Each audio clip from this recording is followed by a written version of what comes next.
Congress party के लोगों को समझ में नहीं आ रहा है कि अब हम राजनीति में करेंगे तो करेंगे क्या, क्योंकि हम तो आए थे मेवा खाने, हम तो आए थे देश के नाम पर परिवार की सेवा करने, हम तो आए थे वंशवाद को बढ़ाने, हम तो आए थे अपने घर को भरने।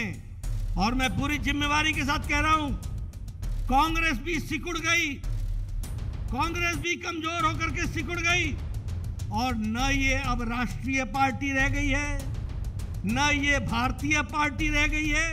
अब ये सिर्फ भाई बहन की पार्टी है, बाकी सब ताली बजाओ, थाली बजाओ, छुट्टी पाओ, तुम्हारा कोई काम नहीं है।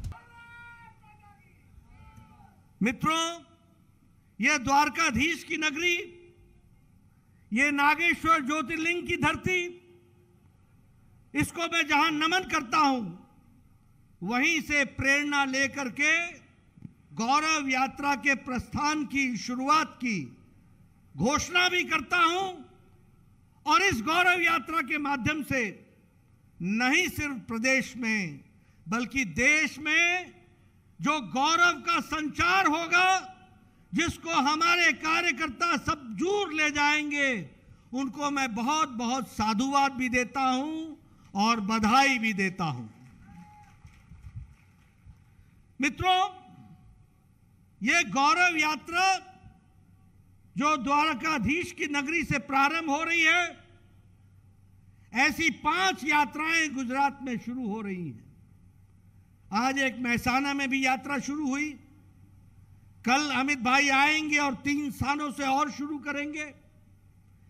एक यात्रा हमारे आदिवासी भाइयों को समर्पित होगी, भगवान बिरसा मुंडा को याद करते हुए, आदिवासियों के गौरव के लिए और आदिवासियों ने देश के गौरव के लिए जो काम किया है, उस गाथा को लेकर के वो यात्रा निकलेगी।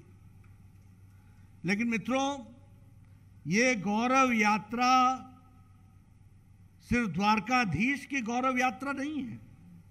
ये गौरव यात्रा सिर्फ गुजरात की गौरव यात्रा नहीं है। ये गौरव यात्रा देश के गौरव यात्रा की है। और ये देश के गौरव यात्रा इसलिए है कि ये गौरव जो दुनिया में स्थापित करने में भारत के यशस्वी प्रधानमंत्री ने कार्य किया है, उसकी गंगोत्री भी गुजरात की धरती है। यह भी हमको याद रखना चाहिए। मित्रों, गुजरात संतों की धरती रही है, गुजरात भक्तों की धरती रही है, गुजरात समाज सेवियों की धरती रही है, गुजरात समाज सुधारकों की धरती रही है, गुजरात राजनेताओं की धरती रही है, गुजरात देशभक्तों की धरती रही है, गुजरात राष्ट्रपिता बापू महात्मा गांधी की धरती रही है, गुजरात देश को एक सूत्र में पिरोने वाले लौह पुरुष हमारे सरदार पटेल की धरती रही है। यह हमको याद रखना चाहिए। और यह धरती भारत को आधुनिक भारत बनाते हुए यशस्वी बनाने वाली नरेंद्र मोदी जी की धरती रही है। यह भी हमको याद रखना चाहिए।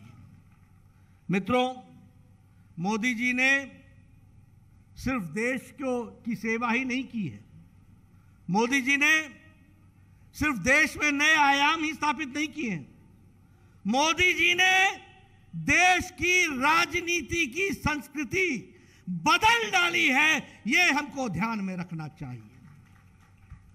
एक समय था जब पॉलिटिक्स का मतलब होता था कमीशन, एक समय था पॉलिटिक्स का मतलब होता था भ्रष्टाचार, अनाचार, कुर्सी से चिपकना, लोगों को धोखा देना, खुद मेवा खाना। मोदी जी ने इस संस्कृति को बदल डाला, कमीशन के बजाय मिशन बना करके देश की सेवा में जुट गए, भ्रष्टाचार समाप्त किया, लोगों को सेवा भाव से कुर्सी पर आने दिया। सेवा के साथ चलो, और विकास की नई रणनीति के तहत विकास के कार्य में जुटो, यह मोदी जी ने कहा। आज भारत की राजनीति की संस्कृति बदल गई है।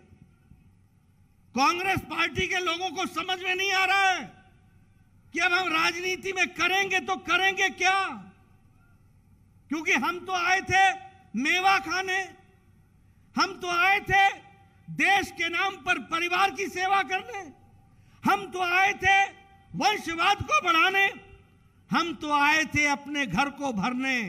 लेकिन मोदी जी ने गुजरात की जनता को और भारत की जनता को आगाह करा दिया कि अब मेवा खाने वाले नहीं रहेंगे, सेवा करने वाले रहेंगे। कमीशन खाने वाले नहीं रहेंगे, मिशन के साथ चलने वाले लोग रहेंगे। अब विनाश की ओर ले जाने वाले लोग नहीं रहेंगे, विकास की ओर ले जाने वाले लोग ही रहेंगे। इसलिए आज वंशवाद, परिवारवाद, इसको धत्ता दिखाते हुए हम चल पड़े। मित्रों, आप गजब की बात देखोगे। मेरा आपने परिचय कराया तो मुझे कहा कि मैं दुनिया की सबसे बड़ी पार्टी का अध्यक्ष हूं। मित्रों, यह सौभाग्य अब किसी और को नहीं मिलता है। यह राष्ट्रीय पार्टी, वैचारिक पार्टी, दुनिया की सबसे बड़ी पार्टी अगर है तो वो भारतीय जनता पार्टी है। यह हमको याद रखना चाहिए। बाकी सभी पार्टियां, कोई नेशनल पार्टी नहीं रह गई, कोई राष्ट्रीय पार्टी नहीं रह गई। और मैं पूरी जिम्मेवारी के साथ कह रहा हूं, कांग्रेस भी सिकुड़ गई, कांग्रेस भी कमजोर होकर के सिकुड़ गई। और न ये अब राष्ट्रीय पार्टी रह गई है, न ये भारतीय पार्टी रह गई है। अब ये सिर्फ भाई बहन की पार्टी है। बाकी सब ताली बजाओ, थाली बजाओ, छुट्टी पाओ, तुम्हारा कोई काम नहीं है। वंशवाद की राजनीति, जम्मू कश्मीर देखो, पीडीपी, नेशनल कॉन्फ्रेंस, परिवार की पार्टी। पंजाब में आओ, शिरोमणि अकाली दल, परिवार की पार्टी। हरियाणा में जाओ, चौटाला का परिवार, परिवार की पार्टी।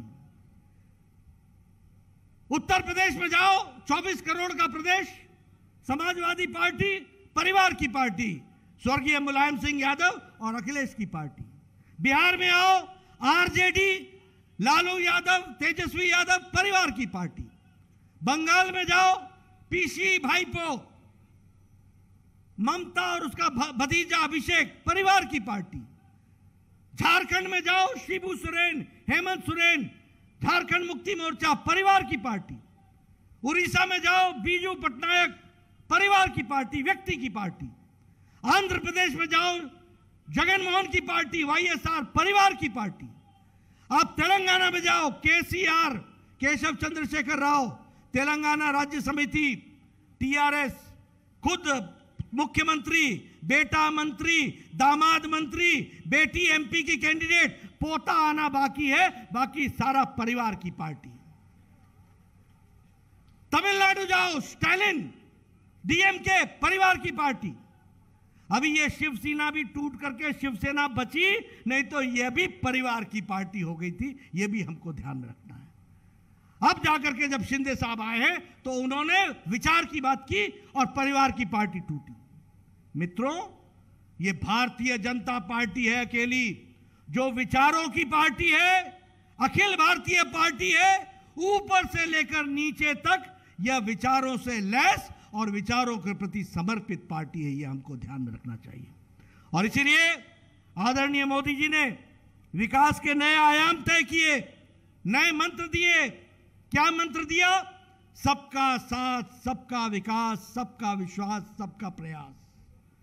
इससे बड़ा समाजवादी नारा नहीं हो सकता, सबको साथ लेकर के चलने वाला। लोग कहते थे समाजवादी पार्टी, ये समाजवादी तो बन गए कैपिटलिस्ट, लेकिन सबकी चिंता करने वाला, अंतिम पायदान पे खड़े हुए व्यक्ति की चिंता करना, यह मोदी जी का लक्ष्य रहा है और उन्होंने उसी तरीके से काम को आगे बढ़ाया है। मित्रों, आज जब हम विकास के बारे में और गौरव यात्रा के बारे में चर्चा कर रहे हैं तो मैं कुछ बातें आपके सामने कहना चाहूंगा। आज दुनिया में इंग्लैंड को हराते हुए अब भारत 5वां सबसे बड़ा आर्थिक जगत का देश बन गया है। 5th, ये 75वीं साल में आदरणीय मोदी जी ने देश को इतना आगे बढ़ाया कि हम 5th लार्जेस्ट इकोनॉमी बन गए, 5वीं दुनिया की सबसे बड़ी आर्थिक जगत के देश बन गए। उसी तरीके से सारी दुनिया कोरोना से मार खा करके आर्थिक मंदी की ओर चली, तो भारत आर्थिक दृष्टि से आगे बढ़ने के लिए मोदी जी के नेतृत्व में चल पड़ा। वह भी हमको ध्यान में रखना चाहिए। मैं गुजरात की धरती पर हूं। यह डबल इंजन की सरकार है, नीचे भूपेंद्र भाई की सरकार है, ऊपर मोदी जी की सरकार है। इसका अंतर यह पड़ा है कि एक्सपोर्ट में गुजरात नंबर 1 पर खड़ा है और इसके साथ साथ 17% का एक्सपोर्ट का इजाफा हुआ है, 17% का।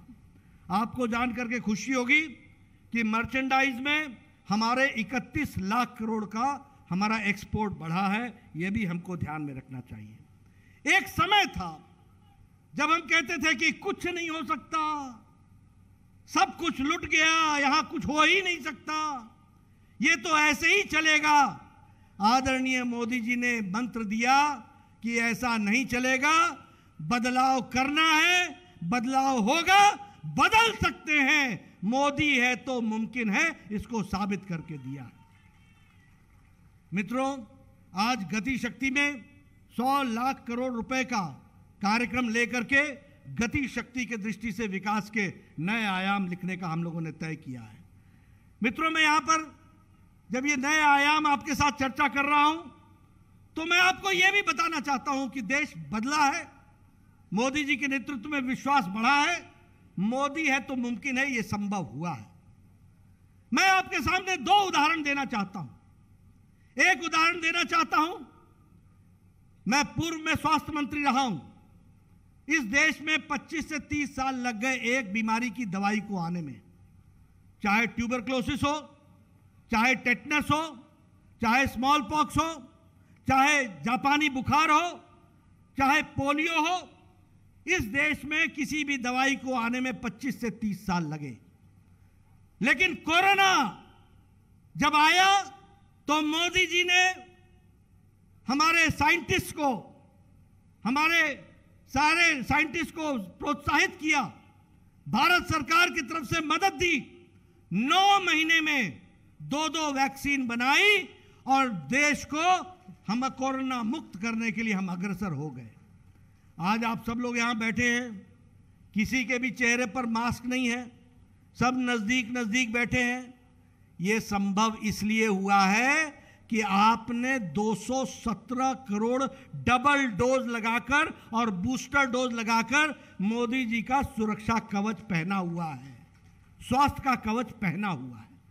यह है अंतर। और एक समय आपको मालूम होगा, यही अखिलेश बोलता था कि यह तो मोदी टीका है, यह तो बीजेपी का टीका है। अब चुपके चुपके खुद लगवा लिया और दूसरों को बोला कि ये न लगाओ। ऐसे नेताओं को रहना चाहिए क्या? ऐसे राजनेताओं को रहना चाहिए क्या? ये कांग्रेस पार्टी के लोग बोलते थे कि we are not guinea pigs, हमारे ऊपर एक्सपेरिमेंट कर रहे हो तुम हमारे स्वास्थ्य से खिलवाड़ कर रहे हो। आज 217 करोड़ डोजेज लगा है और इसके साथ साथ भारत ने 100 देशों को 20 करोड़ वैक्सीन पहुंचाया है और 48 देशों को मुफ्त में 2.5 करोड़ वैक्सीन पहुंचाया है। यानी भारत लेने वाला नहीं, अब देने वाला भारत हो गया। यह भी हमको समझना होगा। मित्रों, जब मैं गौरव यात्रा की बात करता हूं, आप बताइए, आज से 4-5 महीने पहले, 6 महीने पहले, 5 महीने पहले यूक्रेन में हमारे बच्चे फंसे थे कि नहीं फंसे थे? 22,000 बच्चे फंसे थे। ये हमारे प्रधानमंत्री मोदी जी थे जिन्होंने सीधे पुतिन से बात की, जिसने सीधे जेलेंस्की से बात की और जिन्होंने युद्ध को रुकवाया और 22,000 बच्चों को सुरक्षित निकाल करके भारत पहुंचाया, जिसमें 2,000 बच्चे गुजरात के भी थे। यह बदलता भारत, यह बदलती तस्वीर और दूसरे देशों के भी बच्चे भारत का तिरंगा लेकर के वो भी निकल पड़े, वो भी उसमें से आ गए। ये है जिसको हमको गौरव यात्रा की दृष्टि से आज समझने की जरूरत है, जानने की जरूरत है। वीके न्यूज, राष्ट्र के नाम।